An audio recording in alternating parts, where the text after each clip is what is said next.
there is a show that has a great premise that was terribly executed. And it's Cooking on High on Netflix. It was supposed to be a cannabis food competition. Let me explain where they went wrong. I want to break down for you where I think... We have our episode right here, right now. You got time. What? We have our episode right here, right now. We don't need to talk about B movies. We can just... Anyway, go ahead. No, but like I literally called like a couple of my friends and I was like, we need to discuss this because I feel like this was a good idea and it went off the rails really early. Like, here is the premise. The premise is it's the first competition cooking show using marijuana, which sounds great. So the contestants are using marijuana, or it's an ingredient? The contestants, they're cooking with weed. They're making edibles. This is not what I was thinking. But like the edibles that they're making, dude, like one guy made a grilled cheese sandwich that just like looks like paradise. Right. With like 4 kinds of cheese and fried eggs and like a plum salad and like it looks amazing. I don't want the cannabis. I want that sandwich. I want that sandwich. Here's the problem.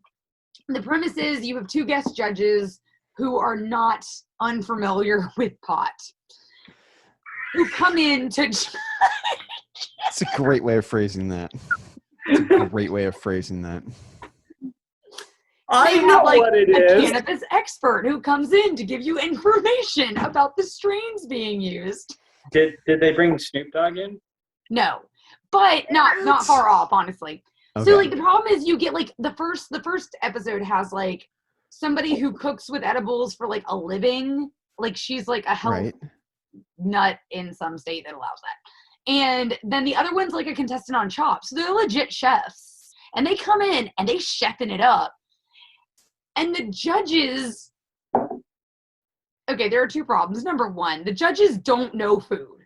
Oh. The judges are not foodies is problem number 1. Like getting high.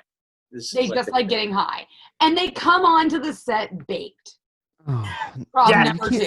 You can't. Was a show like 9? Is a show 9 hours long? Food that you're supposed to get high off of. Everything's delicious when you're high, man. Man, these nachos are delicious. Like those are Doritos. Cheetos are delicious. You know, like. Yeah. But anyway, so like I'm like I feel like there's 2 problems with this whole premise. And number 1 is that they should have gotten like foodie chefs, like legit food chefs. Right. Or not chefs, judges. Yeah. And like don't come on the set baked. Like no. This is the thing. Wait 30 minutes, then wait for it to wear off, then eat the next meal. Like that's how you have to judge. You have to make this show. Each episode is 2 hours long. Half an hour devoted to the cooking, and then an hour and a half devoted to the judges slowly devolving over the course of the meal. Like this. That is it. This is a phenomenal pairing of this rosé. Perfect solution. You don't tell the judges what they're That's illegal, Jeremy. I'm just kidding. No. I'm just kidding. Welcome to the Casual Fanatics. We are the Casual Fanatics. I am Paul Stadden. That's Sydney Johnson, and that's Jeremy Brazel. And today we're talking B movies or B plus movies, because these are the ones that we actually happen to really like and think are well better than their B movie brethren just sitting at the bottom of the barrel of bargain bin basement DVDs. I got into an alliteration loop there that I was afraid I was legitimately never going to get out of, so I had to say DVDs instead of Betamax. Man. I almost said Betamax just to keep it going. But we want to make sure that we get to you. What are the movies that we think, yes, we know they're dumb, but we love them and we think you should love them too. So guys, not all B movies are dumb.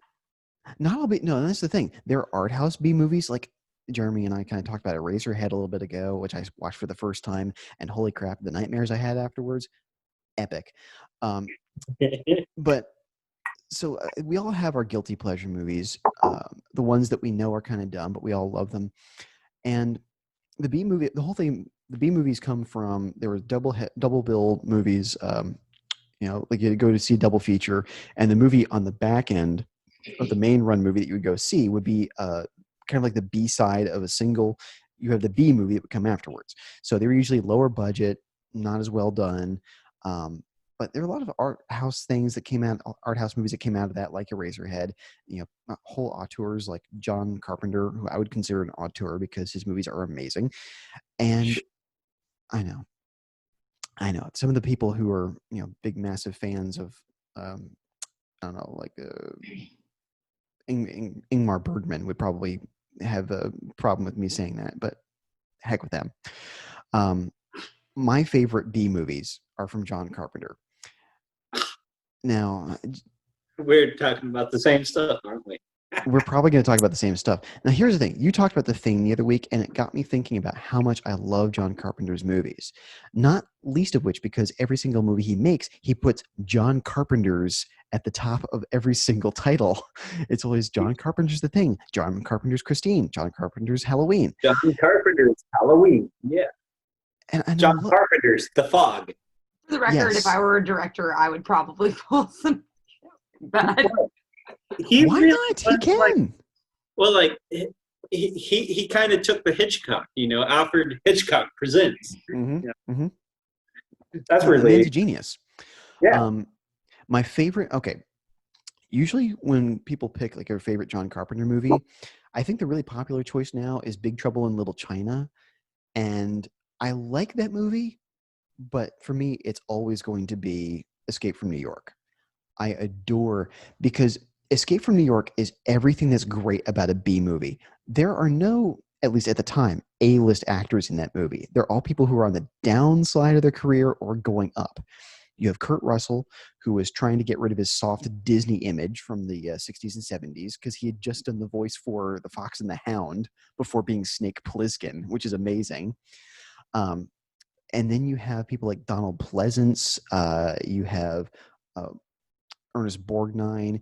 You have Isaac Hayes, who drives a Cadillac with chandeliers on the front, which is objectively the best thing a car can ever have on the front of it. That is a couple of chandeliers. 100%. Yeah, I wouldn't disagree. It has Adrienne Barbeau. I mean, it just has all these actors where you're like, oh, that guy. That's the whole movie is all actors like, oh my gosh, it's Harry Dean Stanton, that guy. Like you just go through the entire movie like, I recognize you from that thing. And he had to do things like, okay, there's a scene early in the movie where it shows they're flying this helicopter shot over the city, but it's like a computer graphic of the city.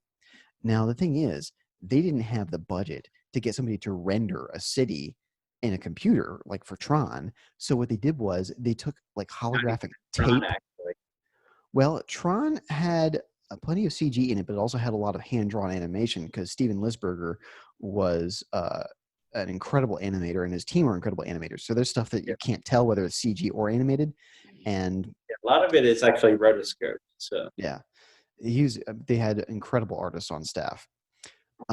But for Escape from New York, what they did was they took a little miniature model of a city and they put glow-in-the-dark tape over the borders and then filmed the camera just hovering over it to look like it was a computer-generated shot.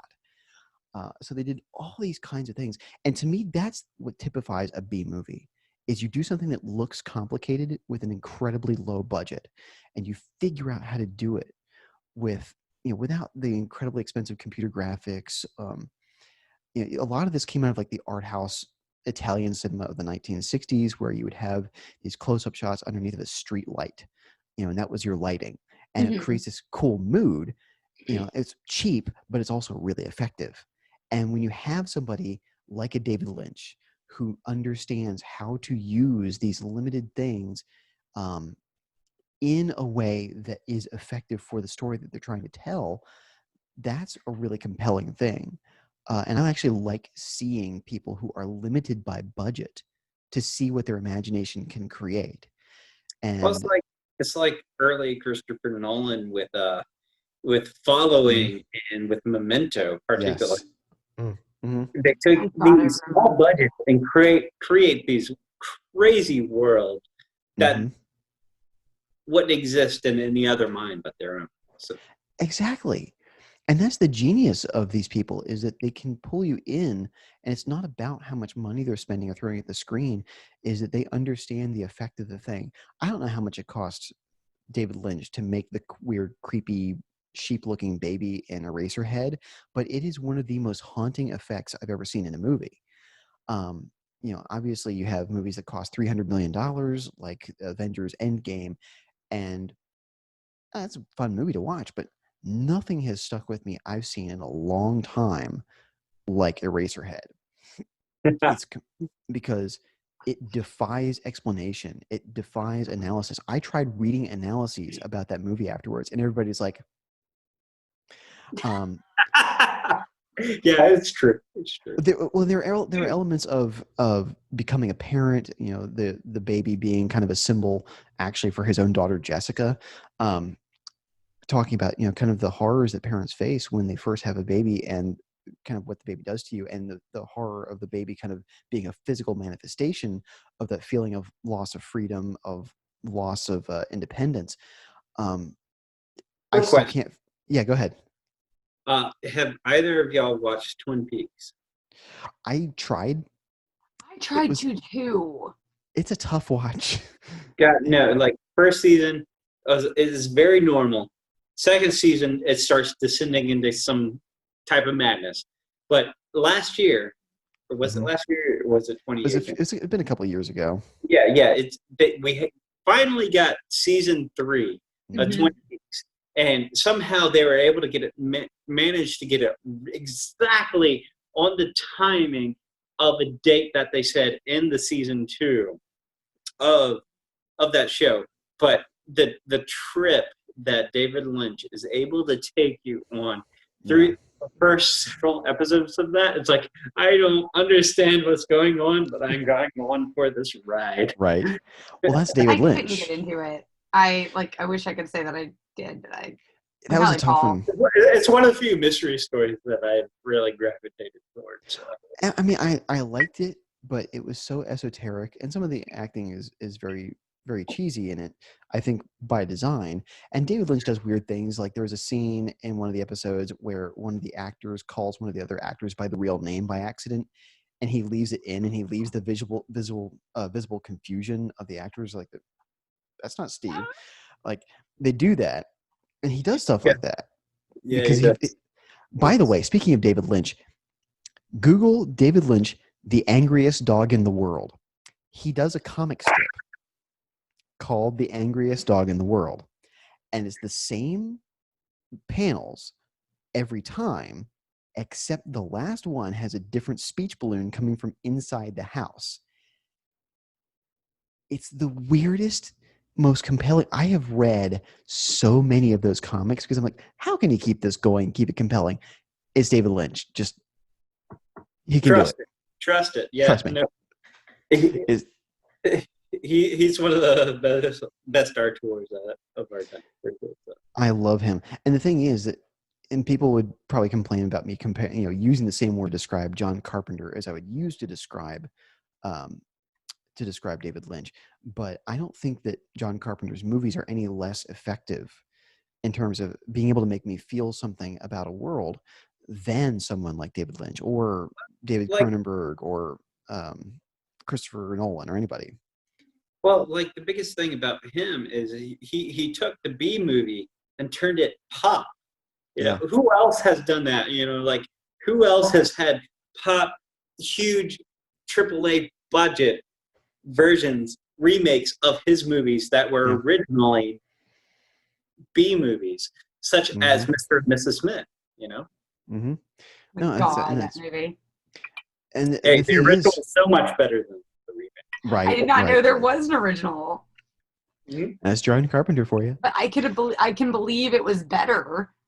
Yeah. Sure. Man, you didn't like Angelina Jolie and Brad Pitt? And I mean, it was their witty banter. It was something. Yeah, it was something. I saw it the first day it came out because I was such a huge John Carpenter fan. I was like, I have to go see this. I regret it. I'm sorry. Okay, go ahead. That's a good regret to have. No, that's one of those movies that I feel like so when we talked about doing this category, like when I think of like your B movies, like I think of it more like your guilty pleasure movies, that like those movies that are like arguably just really not good. And like, I love that you guys are taking the artsy, like directorial vibe with it. I'm just like, I have some movies that I like that I know are not good. Well, please do share. But like, that would be like if you were like, yeah, I love Mr. and Mrs. Smith. I'm like, that's one of those movies. That's guilty. That's a death Not that penalty great. pleasure. Pleasure movie for sure. It's Death penalty pleasure movies. I guess it's fun to watch. You know what? Because of that, I'm going to completely change what my original movie was going to be. Because my movie was originally going to be a John Carpenter movie. Really? Okay. Oh, this is Halloween. interesting. Okay. Yeah, But- that first Halloween is amazing. Yeah, it's a masterpiece, a B movie. Yeah, Like, but you guys are budget- making good B movies. This must be terrible movies that we like. No. Don't worry. I'm going to change it. Yeah. I'll let you know what I just changed it to. Good. Jeremy's getting on the level with me. Thank God. You guys took it way deeper than I was prepared for tonight. There's alcohol involved. Yeah, I had alcohol before showing up, so. I was not prepared for that level of research. How many sheets to the wind are we all? Should I get a graph out? We need to chart this. I'm the least, whatever the least number is. I'm the most. But now you have. When I'm where you guys are, I'll be asleep. We'll all just take naps for this episode. But Jeremy, you do have my curiosity. So you were going to pick Halloween, which, by the way, one note about Halloween. The only thing I don't like about the original Halloween is that you do see Mike Myers' face, and I don't like that. You He should have don't kept it hidden. actually see his face. It's completely covered by shadow when he takes his Oh, mask. that's right. You're right. It is. Oh, It's a dang it. masterpiece of suspense, and it's like they take moments where you're like, he's standing in this corner and he's completely covered in shadow, so you can't see him. You walk by, then they change the lighting where all of a sudden, oh, he was there the entire time. I should never feel safe ever again. John Carpenter, and that's the if beauty you're of watching Halloween, this, though, is that you should never feel safe. well, that's the Exactly. thing. He's a master technician, a tactician at being able to make you feel those things. That's And I why. don't think anybody can argue that. Exactly why I brought up John Hitchcock at the beginning, because like, who else has been able to create such suspense, such as Hitchcock, other than Carpenter? And regardless of budget involved, though, like, I don't think anybody can argue today that Halloween is like one of the quintessential masterpiece horror movies. Like, everybody knows Halloween, every horror fan, Oh, you yeah. know. That's what made the slasher film good. Now, there's not very many slasher films that are good. That are good. No. There really aren't. And I was going to say this. Is it the only true art house slasher film? Jeremy? I would say no. There are slasher films that are good, such as the original Scream movie Okay. and things like that. Oh, that's another good example, actually. It is.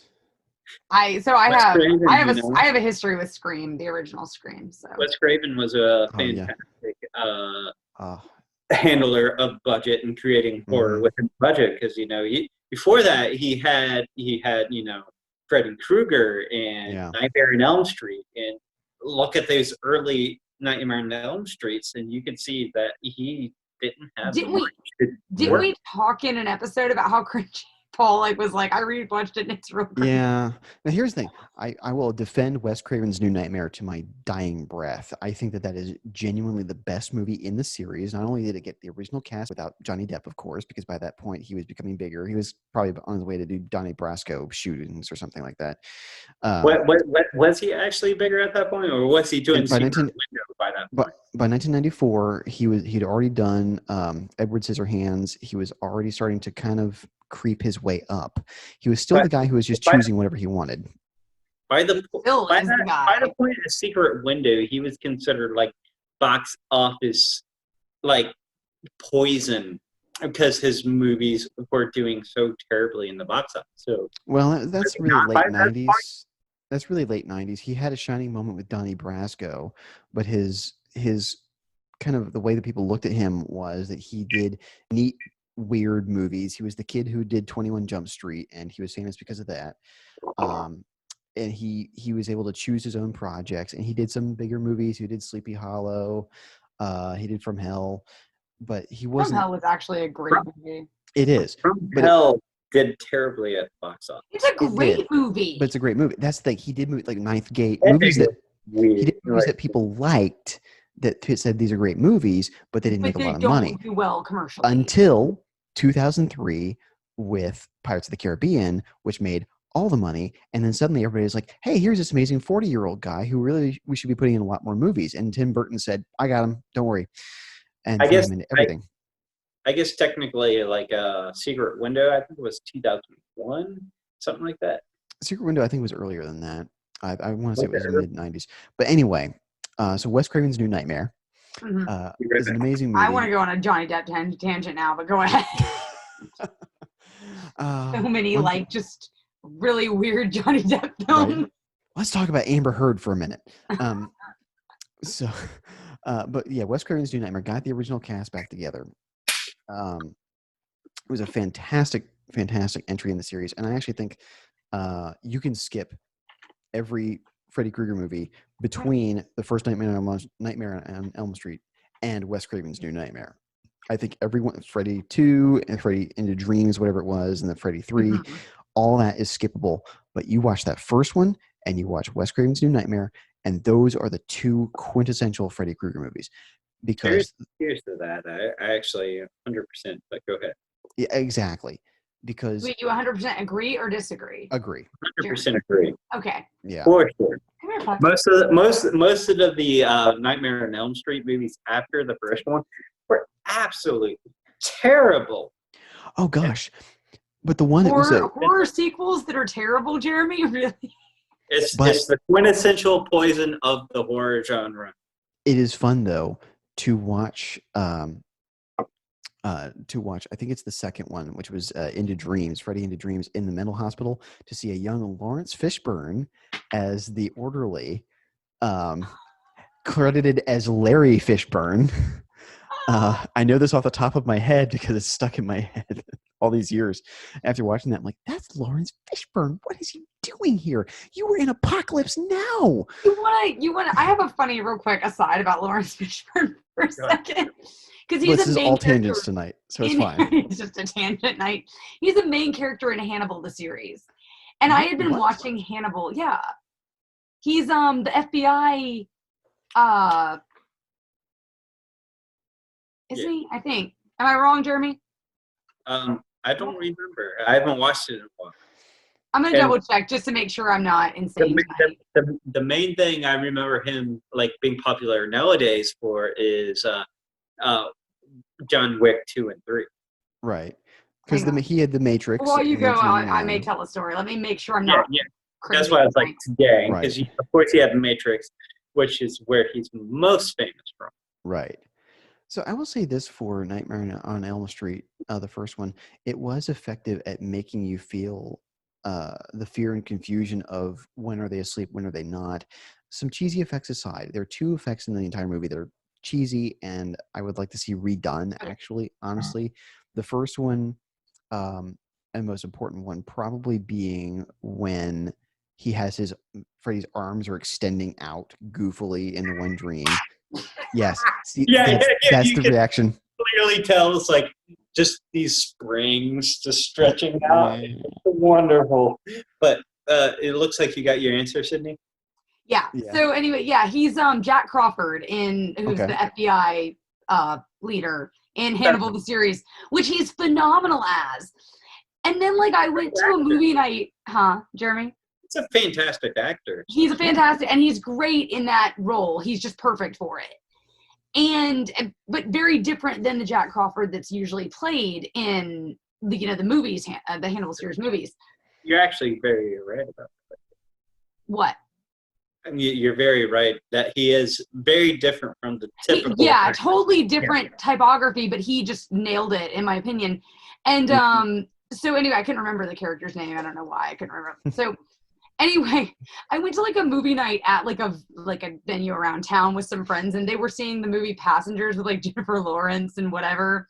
That's not a very good sci-fi movie. Chris Pratt movie? Ooh. Movie. And so I'm like sitting here, we're eating like, snacks and watching this movie outside on a projector and whatever. And it was just like a fun night out. That was the movie they have in the showing. And he shows up in that movie as like the captain of the ship, and I'm like, Jack, what are you doing here? Nice. Because I've been watching him for like months at that point in Hannibal. He adds a lot to any movie that he jumps into. It's like it's like just seeing him like in John Wick 2, just him being the ruler of the underground, you know. I can totally see him in that role. And I haven't seen John Wick yet. Oh gosh, he is so good. He's not in the first, but he is in 2 and 3, and he has a significant role in 3, and it just makes me very excited for the next one, which is funny enough released on the same day as Matrix 4. But Matrix 4. Yeah. So that's the right reaction, by the way. That was my reaction. I found out about it like a couple months ago. I'm like, was this supposed to be released in like 2025? Like John Wick 4, Matrix 4, same day. I am most definitely choosing. Box office is going to have a ball with that. There's no doubt in my mind, because every single John Wick movie has been freaking amazing. So they're balls to the wall. It's insane. Yeah. Oh, I love them. And matter of fact, that's another one that it takes a lot of cues from like B movie tropes, with like words on the screen. Because it's meant to be like the first one was essentially a modern B action movie. Mm-hmm. Then it blew up to a level because it was so well done. It blew up to the level where they could take this absolutely crazy world building of John Wick 2, of this amazing world of assassins that only wanted to be, pun not intended. Then 3 is extremely good as well, as good as 1, but not as good as 2. Okay. Well, I have to be honest here. I haven't seen 2 and 3 yet. I keep meaning to, but 2 is the master. Anyway, back to because I don't even remember where you were going. What was your point with Nightmare on Elm Street? Well, let's escape New York City, because we can't right now, because we're just. Yeah, you have to tell us what your movie is, because I already ruined it with my John Carpenter pick of Escape from New York being the ultimate quintessential B movie. Maybe we are arguing you took these this points. in the wrong direction. Why can't you? Okay, so yours is that. What is yours, Sydney? You go first. I want to hear what yours is. Mine was, as I mentioned earlier, originally going to be Halloween, but I'm going to shift position and say Napoleon Dynamite. Oh. Okay, now you're on my level. Okay, even though I'm going to argue with you. I hate that movie. I know you do. I hate it.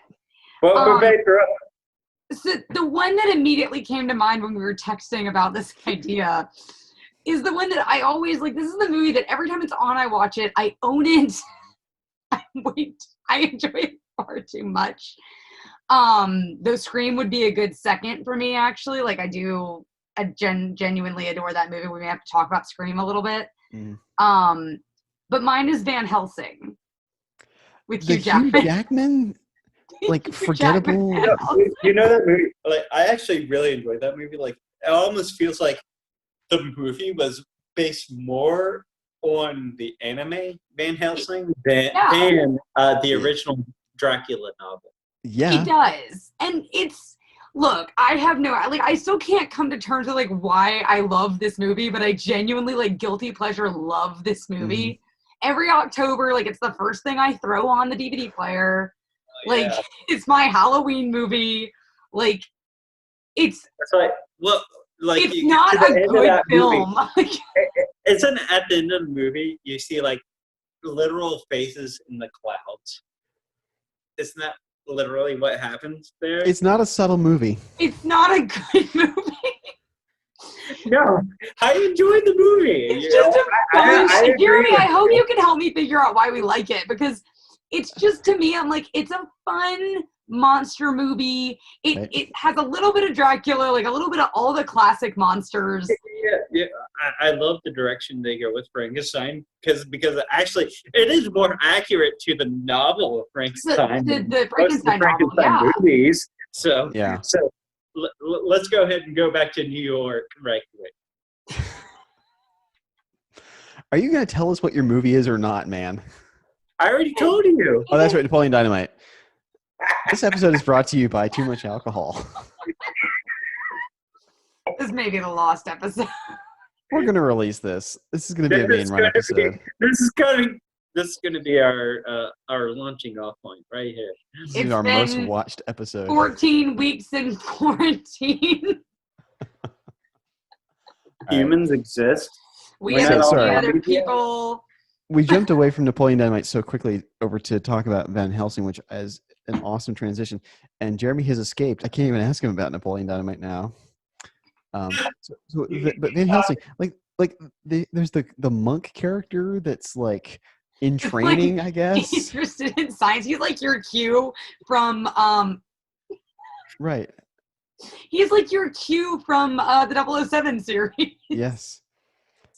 He's Okay, like, Charlie. I made a bomb that encapsulates sunlight. I don't know what I'm gonna do with it, but it might be useful. Like, Right.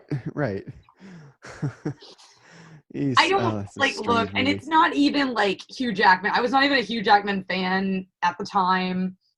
I love Hugh Jackman. I do love Hugh Jackman, but it wasn't like, oh, it's a Hugh Jackman movie. That was not my thing. Mhm. It was just like a weird vampire werewolf monster movie, and it's a good popcorn crunchy movie. You can watch it whenever. It's what Underworld should have been. Hey, I like. Did not just say that. I hate it. Fired. God. I want to like Underworld, and I just never can. Am I the only one in this trio that likes Underworld? I want to love Underworld. If Underworld took itself way too seriously and wasn't horrifying enough to take itself seriously. But it's fun. Underworld had like the framework for a great vampire lore, and then they just like didn't really expound upon it in the way it tried to be like a cheap action flick. I see what you guys are going for here. You're expecting the movie to explain itself, and I didn't want that. I don't expect the movie. I don't expect the movie. When it takes horror tropes, I have a special place for horror tropes. Mm-hmm. You know, that's why I absolutely love Anne Rice and the Vampire. I love vampire films. You know, it's like she took vampire lore to the freaking next level. From she basically horrifying monster to this ultra sexualized horrifying monster. And it was like, you took this in a way that nobody else had really explored as fully as they should have. Maybe I need to read the books because I loved Interview with a Vampire, and then I tried to watch Queen of the Damned. Queen of the Damned is a legitimately bad movie, but it's also one of those bad movies that I like. See, that's what we're talking about here. Actually, I agree. Queen of the Damned is another perfect example. Me and Sydney are on the same level there. So yeah. Like my uncle actually worked on Interview with a Vampire. He did Brad Pitt's costume on that. So you know what? I'm just gonna. I need a minute after that revelation. Introduction, what's great about that movie is like my aunt and uncle went over to New Orleans to meet Brad Pitt through my uncle, and they ended up like hanging out with him after the thing, and they all got smoked pot together and like that. And forget Brad Pitt. I just want to see that costume, man, up close. Like you just language there. It's so good. It's hilarious. Oh my god, that kills me. I also love that I'm not the only person who will admit to liking Queen of the Damned, even though it's a terrible movie. That is what this episode is all about. Believe it or not, Anne Rice actually likes Queen of the Damned. So we're not the only one. You're not alone. Yeah, the actual author of the movie enjoyed the movie. What's funny is she likes Queen of the Damned more than Interview with the Vampire, which I think is objectively a better movie. It is objectively a better movie, but let me say, I think I understand why. Okay, so here's the thing. I love the character of Lestat, and that's why I like Queen of the Damned. I just like Lestat. I like Lestat because Lestat is a happy vampire. He's a vampire that's generally enjoying being a I wanted so hardcore a Tom Cruise vampire Lestat movie. Yeah. It's like, that's one of the books, Vampire Lestat. The vampire Lestat, yeah. He is an amazing character. Tom Cruise pulls him off in such an amazing way, and we needed him, and we needed his movie, and I miss the fact that we. You know, there's been talk, I think, of a series, which I would love to see as done in TV format. Yeah, like considering that True Blood was such a freaking phenomenal series, so we could easily make a fantastic Vampire Chronicles movie. And I think you need a good vampire series. Like, I know we're talking about like a cheesy vampire movies, which I'm all about. Twilight? But like, that is not a cheesy vampire movie. That is a cringe fest. That's a cringe fest. It was a terrible film. It was moderately better-ish as a book, but not by much. I remember. And I say that as somebody who owns the books. I probably shouldn't admit that on the internet, but I do own them. I remember reading the first Twilight book, which of course is just Twilight. And I was going into it coming off of like Harry Potter and needing something that was like, okay, this is a really popular book. I think that's how everybody got there. Like, to be fair, like everyone just came off Harry Potter and was looking for more fantasy. Yeah, and I was like, okay, this is really popular too, so this must be as good as Harry Potter. And I read it, and it was like, my one before that was Aragon. I loved Aragon, so this is going to go so well, and it didn't go well at all. No. Oh, I also played a concert at one of the Books a Millions before one of the Twilight book releases. Oh my god. We could have a whole conversation because, like, I fell off the Aragon bandwagon very quickly. Like, me too. To be honest. Fun fact that Aragon is the last movie released on VHS. Really? The fact that you know that terrifies me a little bit. Off the top of my head. That is a fascinating thing because that was a terrible movie, and you know they were probably absolutely positively desperate to sell more copies, so they put it on VHS too. Can you believe that? It was, what was that? That was a terrible movie that I will not be like, yeah, I actually like it now. I think it was 2004, 2002.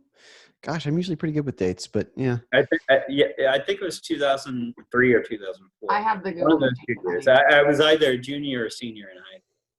And there's a really guilty pleasure movie. As we're talking about guilty pleasure movies tonight, if you like Aragon, feel guilty. Guilty pleasure movie. Feel very guilty. No, you need to take a knife and stab yourself in the heart. 06, that's right. Okay, yeah. Because Aragon as a book. What? Jeremy, don't be mean to people. I just admitted to liking Queen of the Damned. I hated the movie. They took out like a third of the book, which was literally my favorite part of the entire book. It's like, why did he just skip this entire part? Okay, go ahead. That's a tangent for another night. No, but here's a good thing to discuss, and we will have to talk about this, is when you are adapting a book to a movie, you do have to cut out a lot. Almost 2/3. Like, okay, I love the book The Fountainhead. And Ayn Rand's Fountainhead, people point to Atlas Shrugged as being her masterpiece. Fountainhead is better. Not only about 200 pages shorter. It's a much swifter read. It's much more interesting to get through the characters because there's a lot fewer characters that they focus on. In Atlas Shrugged, there's just so much that you're trying to focus on. And plus, things keep going wrong for the main characters over and over again. Oh, we're trying to find this engine. Well, the factory was shut down. We found the factory, but it burned down. We found the files. Oh, the files are incomplete. We found the engineer. The engineer died. Like, nothing can go right for these people. But the Fountainhead is incredible. And they did adapt the Fountainhead at the time with Gary Cooper for some reason as Howard Rourke. I will never understand that decision. It was Ayn Rand who was apparently in love with Gary Cooper, and she said it has to be Gary Cooper in the movie, despite the fact that he's completely wrong for this young, red-haired genius that's supposed to be in the book. But that book was so condensed for the movie, insanely condensed and changed. And the most insane change in book to film history happened with that book to that movie. In the book, one of the main characters, I'm trying to remember the name of it. He's the industrialist who hires Howard Rourke to do some designs for him. In the book, he is married to this woman that Howard Rourke falls in love with, and she falls in love with Howard Rourke. Well, in the book, they end up getting divorced. But because of the Hays Code, they didn't want to show people getting divorced when this movie came out. So what did they do? They made the guy kill himself. They didn't want him to get divorced, but they're like, he can totally commit suicide on camera. You should save that for the episode when we talk about book adaptations. Wow. Yeah. And I say on camera. I've never seen that movie because I mean, I love that book to death, and you saying that just blew my freaking mind. Yeah, it's actually a fascinating watch. It's directed by King Vidor, so it's very 1920s melodrama kind of acting. The actors all talk like this. It's all shot like a play. It's very strange to watch. And it's actually really compelling because they leave Howard Rourke's entire courtroom speech unedited, all like 6 minutes of it. Completely unedited, and Gary Cooper does a phenomenal job of delivering. It's the best part of the movie. So in terms of guilty pleasure movies, getting back on topic as best as we can, my beer is now empty, so I should be getting more sober as time goes along. My pick, good man. My pick for the night being John Carpenter's incredible masterpiece, Escape from New York. I almost said Escape from LA, which was the sequel, which is not a good movie. It features Pam Grier pretending to be a man, pretending to be a woman. It's a weird sequel to a movie. It is a weird movie. It's not good. It has Stacy Keach, and it's very strange. But the first Escape from New York is so much better. Escape from New York is a masterpiece of B movies, and it does everything that B movies should do well. Jeremy picked Napoleon Dynamite for his favorite guilty pleasure movie, and Sydney, Van Helsing was your movie. And I think there's an interesting distinction between a movie that's low budget and done really well, and a movie that's high budget where a bunch of people are really trying to put a lot of effort into it, and it comes out kind of dumb, but somehow still watchable. Like, there are these movies, there's such a value to a movie that you can just turn on and just let play in the background and just have be there. There's a big value to a movie like that. Not every movie has to demand your attention. Sometimes you don't want a movie that demands your attention. No, you don't. Movies have different purposes. And I think that we do a disservice to movies when we say, well, this movie, it's a fun popcorn movie, but it's not a great movie. Well, okay, but we're not always in the mood to watch Citizen Kane or Casablanca. You can't always watch something with massive amounts of, and even Escape from New York. Last night, we just need Transformers blowing stuff up. No, we really never need that. Like, okay, I agree. If we're talking about the 1986 animated Transformers that has Orson Welles voicing Unicron, that's amazing. That's a masterpiece. That's a masterpiece. The animated one is absolutely freaking masterpiece. It's one of the first movies that ever made me choke up as a kid. Like, yes. Incredible voice cast, Scatman Crothers. Come on. To your point, and I mentioned this because, and I'm watching it regardless. I actually started a little while ago. I told you guys, I kind of sat down before we did this and took a break. But I started watching Amelie again, which I'm actually going to talk about this one night. I was challenged, inspired by our Discomfort Zone show. I was challenged to rewatch this movie because I watched it when I was taking film classes and I hated it. Mm-hmm. Like with a fiery burning passion. Like, I hated this film. And I had two different people say, how did you hate it? You should watch it again. And I put it on, and that is an example of a film that really does demand your attention. Like, you have to be watching it. You have to pay attention to get what you should get out of it. Mainly because it's in French. You got to read the subtitles. That's fair. As a person who loves that movie, I'm very fascinated with where this is going. So. You do? Wait, you do love it or you don't? No, I love it. Yeah. Okay. So Paul's the only one of us who doesn't like it at this point. It's been a long time since I've seen it too, by the way. I'll talk about it on another night. I'll challenge myself to it for Discomfort Zone. But as an example, though, that's a movie like I had to be in the right mood to watch because it really does demand your attention. And there's some things that come into the way I watched it the first time, which made me not like it, versus watching it again and liking it more this time. And the attention that you allot it. So I think that's a very poignant thing. Do you know what that reminds me of? Is the first time I ever watched The Big Lebowski. I absolutely despised that movie the first time I ever watched it.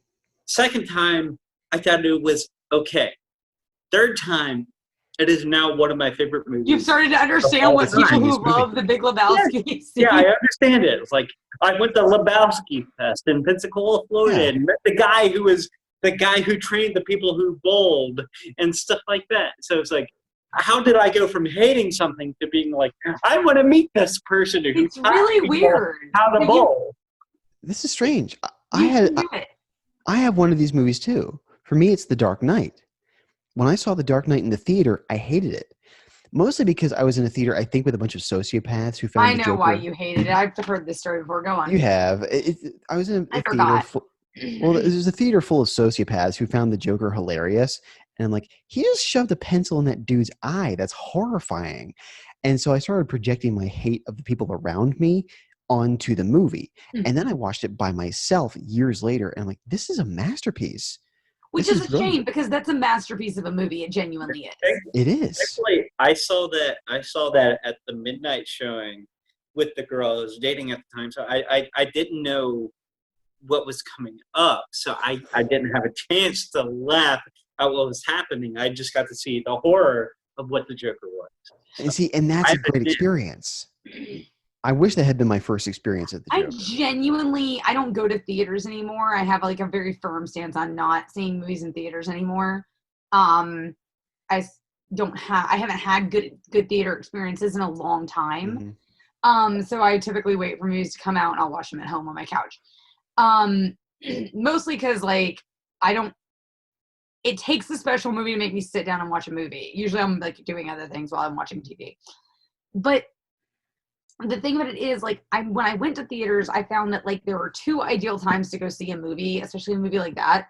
And they were either midnight showings when no one knows what's happening and everyone's riveted on the end of their seats.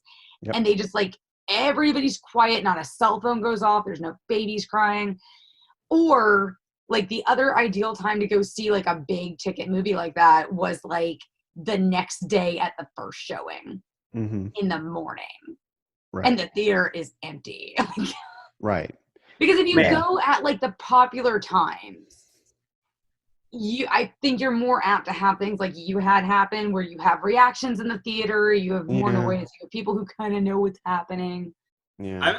I'm kind of like in not the exact opposite in the regard of I'd prefer not people comment on the movie, but if something awesome happens on the screen, clapping. I don't. Okay. You'll do that at midnight, though. Midnight showings do that.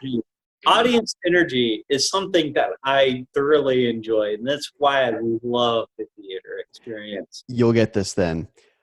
Mad Max Fury Road. Oh my! The only time. I remember, I was the one that told you need to go see them. Oh yeah, of course. And I was already going to see it anyway because I'm a huge Mad Max fan. I love everything Mad Max, Road Warrior, Beyond Thunderdome, everything Mad Max I love, and I was really looking forward to it. I have very rarely in my life laughed involuntarily, and the best experience I've ever had with laughing involuntarily was at Mad Max Fury Road when the camera pans around this convoy going through the desert and you see the Doof Warrior playing his guitar on the front of this truck for the first time, and then it shoots flames. And everybody in the audience is like, it's amazing. I involuntarily I didn't laugh. It just came out of me like as this expression of like seeing the most awesome thing I would ever see. I really think Mad Max Fury Road was pretty much the best movie of the last decade. I still need to watch it. It's incredible. It's so good. It is one of the best action movie. It's the best action movie of the last 20 years. And it didn't, I mean, it was a $150 million budget. It made $350 million at the box office. There's still like, okay, is George Miller going to make his Furiosa prequel? Maybe.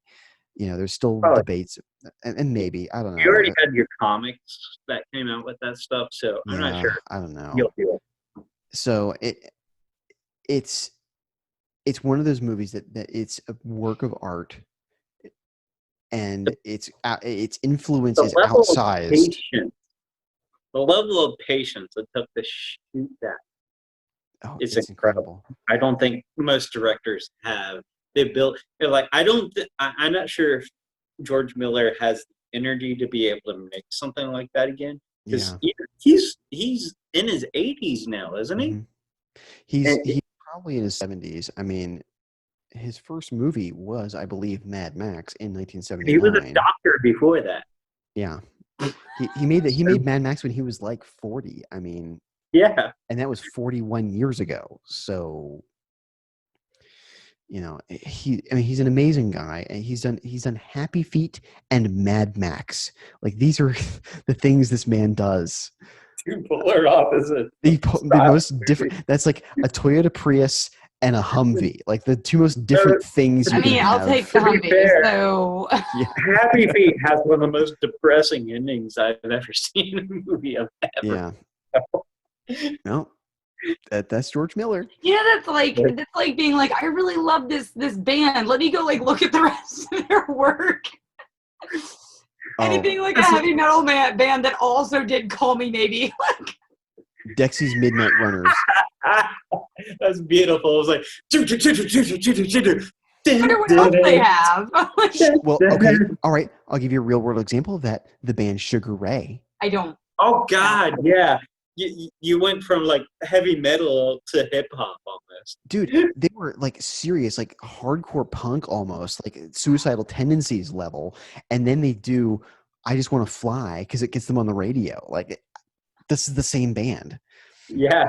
Incredible. It's hilarious. Oh my God. So where are we now? Back to our crappy movies that we love. What are we crappy movies? Okay, all right. I'll give you another one. And this is one I love from an amount of respect for how it was made. The original Gone in 60 Seconds. The remake, I love that movie. The remake with the 70s or something? Yeah. The original one is incredible and a work of art. The remake with Nicolas Cage is such a mediocre movie. It's actually an actively bad movie. Not enjoyable. Too. But I'm sorry for that. I apologize for you thoroughly. But the original Gone in 60 Seconds, what's incredible about that is that is another quintessential B movie. So the director, I can't remember the name of the director right now, but he owned this 1973 Mustang. And it's what they did all the stunts with. He put a roll cage in it. It's the only modification he made. They shot the movie on Sundays because that's the day when the cops would not harass them about not having a filming permit. Mm-hmm. So they were able to film that day because they knew that the people who do the kind of checking on that weren't around. So they did crazy drive through the city stunts. That car did incredible things. That and Vanishing Point are probably the two quintessential car movies from the early 1970s. But Gone in 60 Seconds, for what they did with like $10,000, I want to say, like, and most of the budget went into buying the car. Really, all the stunts the director did himself. They shot it just on like Super 8, I think. It's an incredible masterpiece of what can you do when you have nothing but the drive and the determination to make a movie, to throw yourself into it wholeheartedly. Okay, I just remembered something. I don't like the remake of that movie. Actually, I hated the remake of that movie. I love the original, but I hated the remake. The remake that I loved was The Italian Job. I'm sorry. So, correct myself. I actually dislike the remake of The Italian Job thoroughly and prefer the original with Michael Caine. No. I prefer the original with Michael Caine as well, because Michael Caine is like my spirit animal. But but no, I thoroughly enjoyed the remake with the Mini Coopers and all that stuff in The Italian Job. I'll tell you a remake that does not get enough justice. I just mentioned The Vanishing Point. Vanishing Point, the remake with Viggo Mortensen, it was a TV movie, is really good. If you're a car guy, it's an absolute treat. There are a bunch of vintage muscle cars in the movie, and Viggo Mortensen is driving this 70 Hemi Challenger the whole time. He's driving it at night with night vision goggles. It's fantastic. In the original so movie, many missed remake opportunities for you here. I know. So many major B movies have had like a AAA or primary budget movie remake. So like and a lot the one that really missed the mark was Friday the 13th. Not Friday the 13th. I'm sorry. Nightmare on Elm Street. Nightmare on Elm Street. Both of them actually have had terrible. They have. You're actually right. Jackie Earle Haley was horribly underutilized as Freddy Krueger in. Yeah, because they got the original actor back for the movie, and it's like, why would you use him in such? Yeah, no. Yeah. Yeah, Jackie Earle Haley is a phenomenal actor. He was great as Rorschach and Watchmen, which is an undervalued, underrated movie. Zack Snyder is unfairly criticized. That movie was as accurate to the comic as you could possibly make a movie out of The Watchmen. Speaking of, did you see the HBO Max news? Oh, that they're going to release the Zack Snyder cut of what is it, Batman versus of Justice League? Okay, yeah. Yeah, you're getting a Zack Snyder cut of Justice League, and they're putting approximately $30 million into making this happen. No, that I didn't know. Yeah. And that's interesting. I didn't know that either. I thought they're just going to re-edit it, but they're actually reshooting entire scenes. Wow. Might actually make the movie worth watching. Yeah, Snyder isn't always the best. You know, like Sucker Punch isn't a great movie, but Snyder has a special ability of creating a comic book. He did 300. He did a pretty good job with it. 300, Watchmen. Rorschach became one of my favorite characters in a story I've ever seen. Just the way he was able to win the long-term fight, despite the fact that he won that quote-unquote lost at the end. Yeah, and I think that both Zack Snyder and Jackie Earle Haley really captured the quintessential character from the Watchmen novel or graphic novel. Rorschach obviously being the most important character in that graphic novel.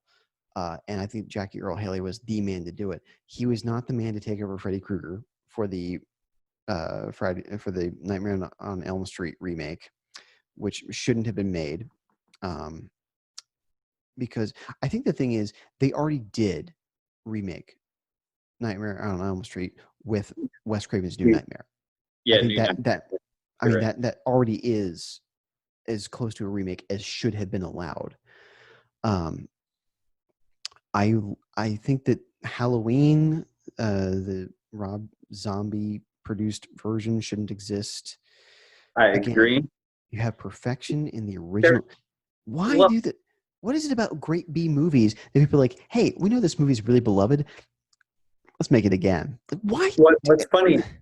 What's funny is like the one that they should have done is the one we got last year about December time because it's Black Christmas. That was essentially the start. Well, other than Psycho, that was the start of the slasher genre. It came out right before Halloween, and it was an interesting, feminist take on the world because like all the main characters are female and the slasher killer was this.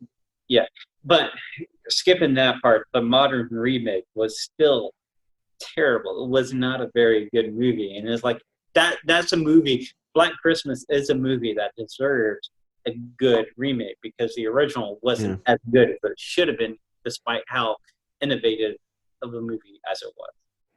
And this is the thing that I think that a lot of people miss is that we really genuinely should be remaking bad movies that have a good premise.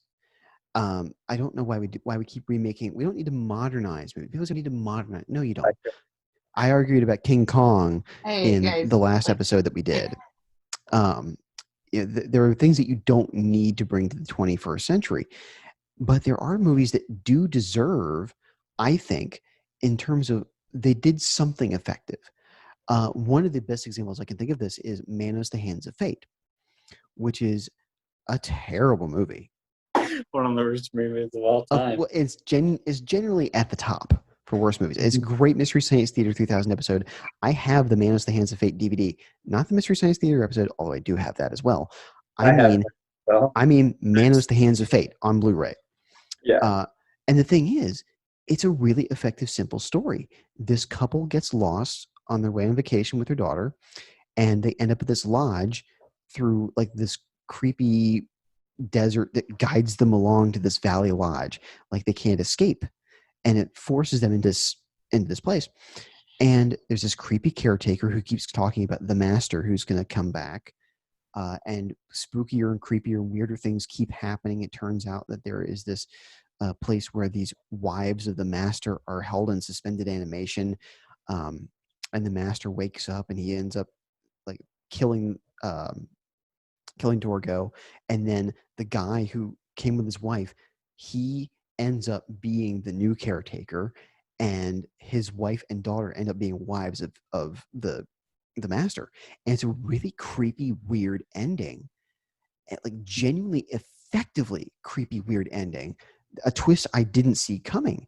And like, this movie is terrible, but if you did this with the right person at the helm, if you did it with a David Lynch or a David Cronenberg or someone like that, that would be able to make use of it. Cronenberg would. Well, not Cronenberg. He's more of a sci-fi, but Lynch. Sci-fi body horror. That's his masterpiece. Yes, but Lynch is perfect for something like that. Lynch would be able to do a Manos: The Hands of Fate movie exceedingly well. And I love Manos: The Hands of Fate. It's a dumb movie. I like it on its own terms.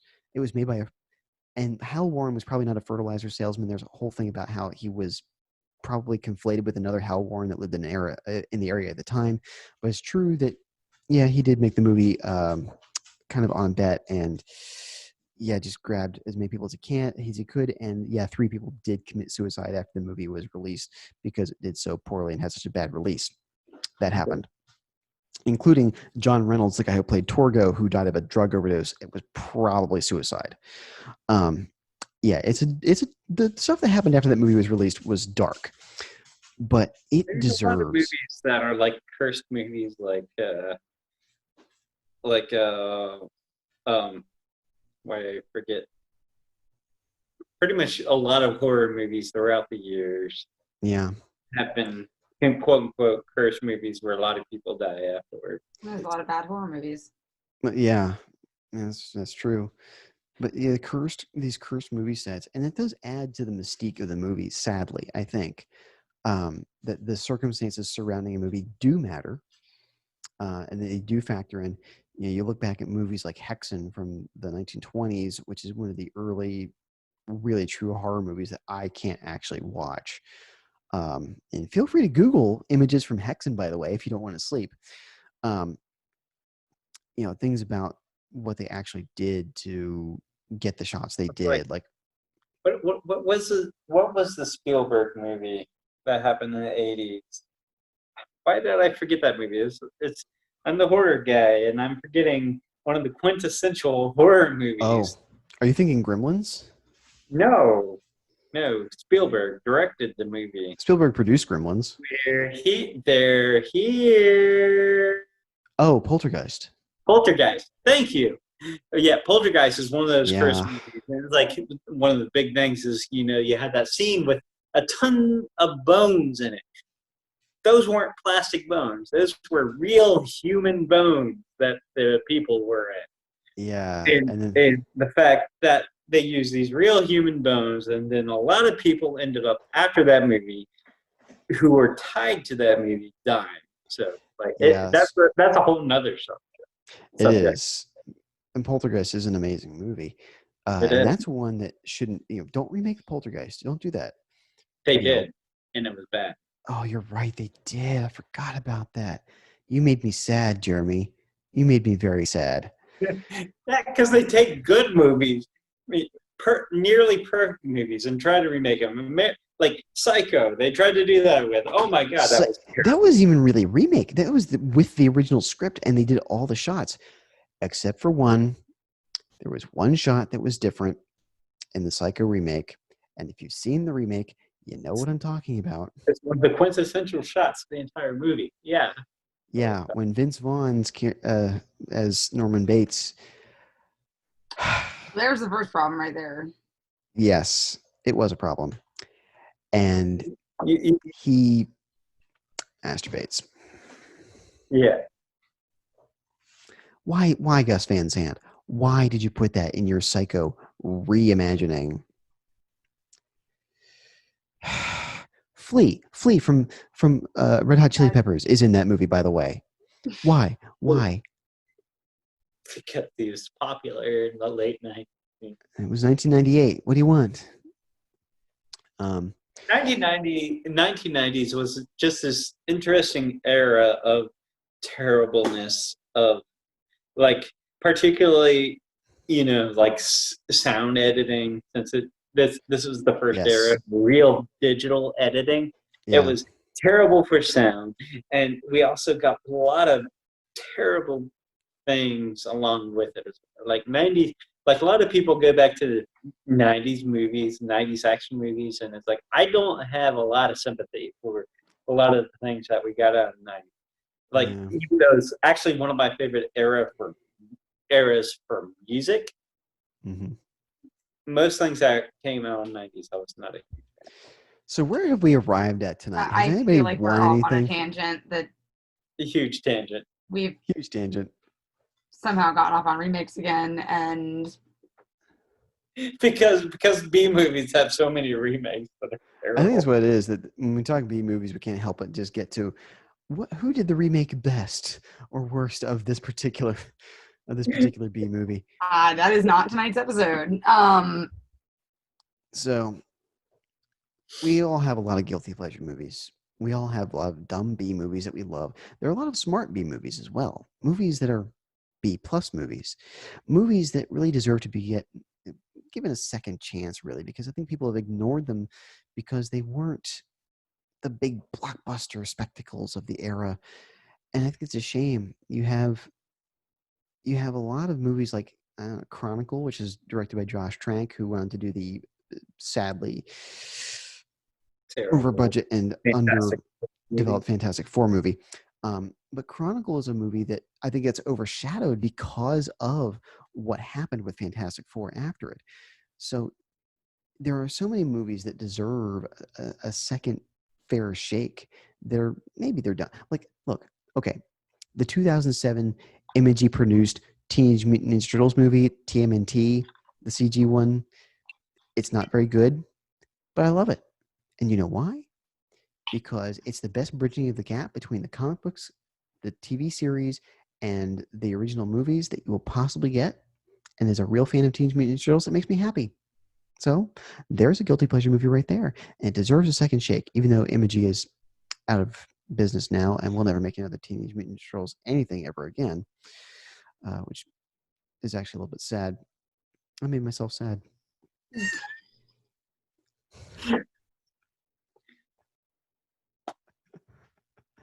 All right.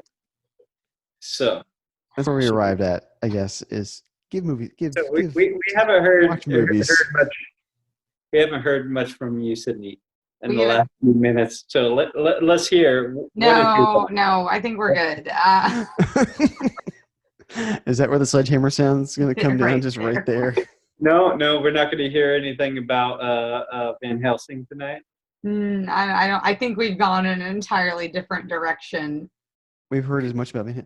Okay, we haven't really heard about Napoleon Dynamite either. Yeah, I was just going to say So there's a lot of amazing stuff about Napoleon Dynamite, like the fact that they ran out of film as he was doing the dance number at the end, and that was literally the last thing that they were able to shoot.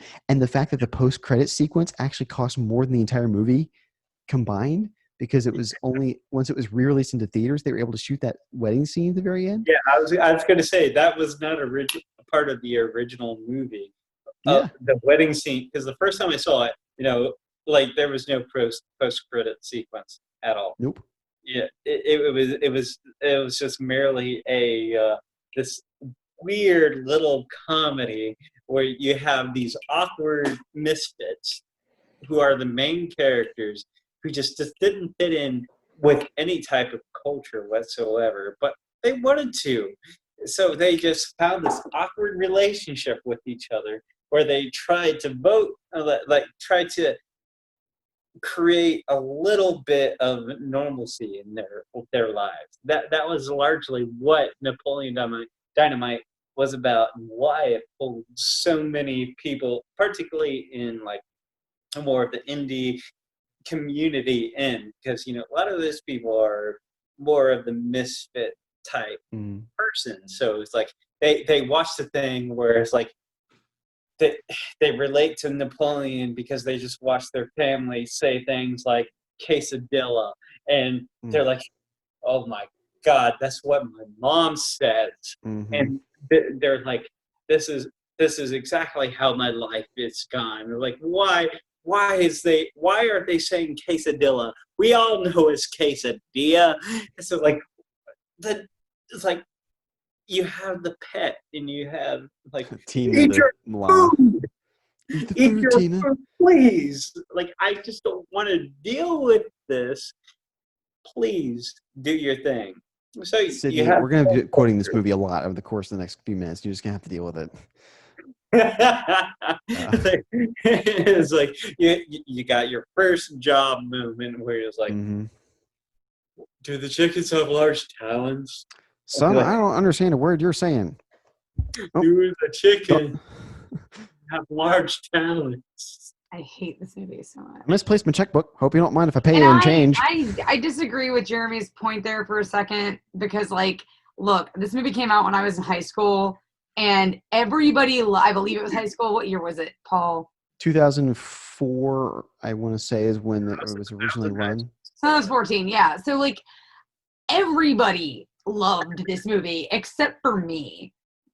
Like, everyone. And by the way, in my class, I was the misfit. So I was a misfit too. So everybody loved this movie. It was the most popular movie of the year in my class. I disagree with your point that it was, and this is interesting because for that reason. What's funny is like, okay, like I watched the original release, and the only reason I saw it was because my sister brought it to me, like she brought my attention to it, and I brought, like, it wasn't until the DVD release of the movie that people were like, oh my gosh, this movie is so brilliant. And it's like, yeah, it's so good. And it's like, then I also got the pleasure of, at the end of the movie, they had the dance sequence, which was a Jamiroquai song, which I was already a huge fan of Jamiroquai. Just hearing Jamiroquai, which was, I hadn't heard since the album, well, heard in any popular fashion since Traveling Without Moving, which was late 90s, which now we're like halfway through the 2000s decade. It's like, yeah, I have that album. I own that album. It's like, Canned Heat. I know the song Canned Heat.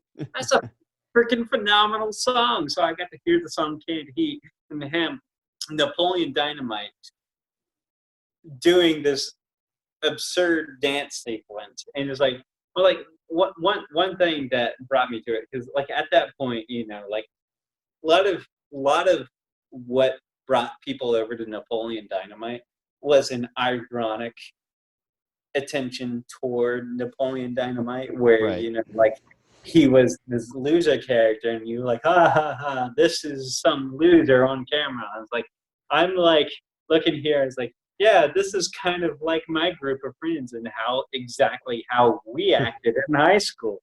So our interactions with each other, this was kind of it wasn't like Big Bang Theory where it's just the pseudo intellectuals talking about big subjects. It was just nerds talking about liars saying dumb things that we thought was smarter than it actually was. And I just related to that hardcore. I have to say that as somebody who is ADD, I did relate a little bit to Napoleon Dynamite because in the movie he is a pathological liar, and I think that comes about because you just live kind of in this fantasy world because it's much easier than dealing with people being frustrated with you all the time and frustrated with how you are. And so he talks about going and hunting wolverines with shotguns out in the Alaskan wilderness because it's just easier than dealing with the reality that he has to deal with on a regular basis because he is, as I believe it was Roger Ebert described him, he is the nerd that other nerds want to beat up. Yeah. And yeah, he was. And I think that Well, there's it's something, like you there's relate no. to it, you relate to it. If you don't, you don't. It's like there's that quintessential scene where they're trying to sell this plasterware, and Gosh, they yes. go to this guy's house, and he's clearly kind of a loser too. And it's like, hey, you should buy this plasterware. Watch, it'll survive us running over this plasterware. And they run over it, and it goes pop, Yes. and they just drive away. And that's the perfect representation. It's like, yeah, this loser won't even deal with The best part about that scene, the reason I love that scene so much is they were all standing, the crew was standing around like, what do you think will happen when we run over this thing? And like everybody said, oh, we think it's going to pop back up just fine. And they said, what to the guy playing Kip, whatever happens, roll with it. Just play off of it. And so he runs over it and it explodes into a million pieces and he goes, dang it! And he peels away. Totally ad-libbed. I didn't know that. That's even more amazing about that scene. And that, Sydney, is why we love this movie. I mean, that's okay. It makes me happy because it's just like these people trying to exist. But it makes you Everything happy. goes wrong all the time. And I shouldn't like this. I shouldn't like this movie because honestly, my movie sentimentality and my movie sensibilities generally align more with Sydney than with Jeremy, I think. But here, Jeremy and I are totally, our Venn diagram is a circle. I had to go through like my movie shelf because I only keep movies that I really like genuinely want to rewatch on repeat anymore. I just don't buy them. There's no reason to with Netflix. So my DVD collection has gotten skimmed down quite a bit. And I'm like looking for like, okay, what are like the non like good movies that I own? And I'm sitting here with like Van Helsing between The Prestige and The Last Samurai. And such a weird sandwich of movies. That's a weird Hannibal movie sandwich you have. And you know, like but again, it's like, well, you know, I might throw away The Last Samurai, but I'll keep Van Helsing. I love The Last Samurai. I know you do, and I don't understand this back on my shelf. So the thing that I think that mostly what we're trying to get out of tonight is that we all have these dumb movies that we love that we want to defend. I think it's because we like trying to figure out why we love some of these dumb movies a little bit. And so if tonight was a little bit meandering, yeah, there are reasons for that. But also, we just, we get on these tangents because these fun movie facts and these things about these movies are the things that we love about the movies.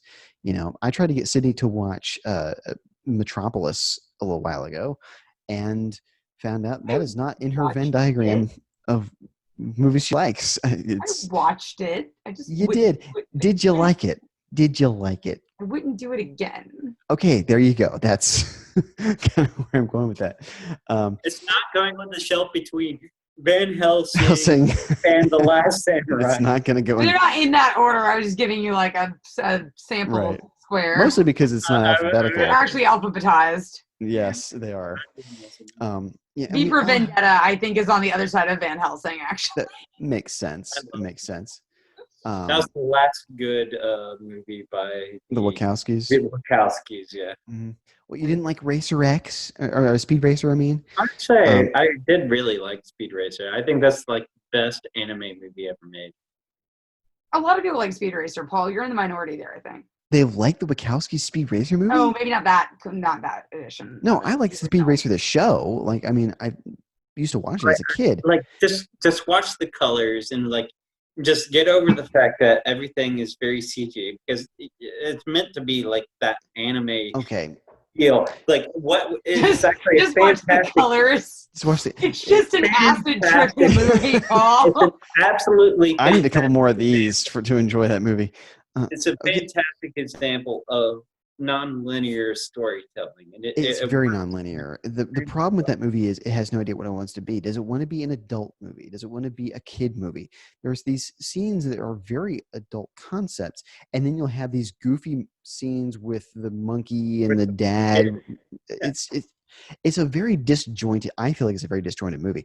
Like it makes Cloud Atlas easy to follow, I think.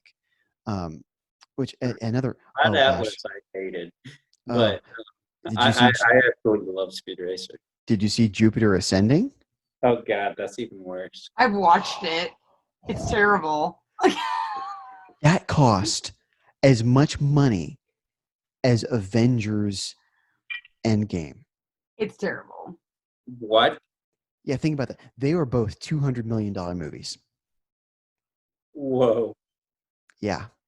And then they realized Jupiter Ascending was so bad that they had to delay the release of it to make sure that it released in the bad release period. Mm-hmm. Yeah. The fact that there's even a bad release period should tell us something about the entertainment industry. January. If it's released in January, that means it's crap.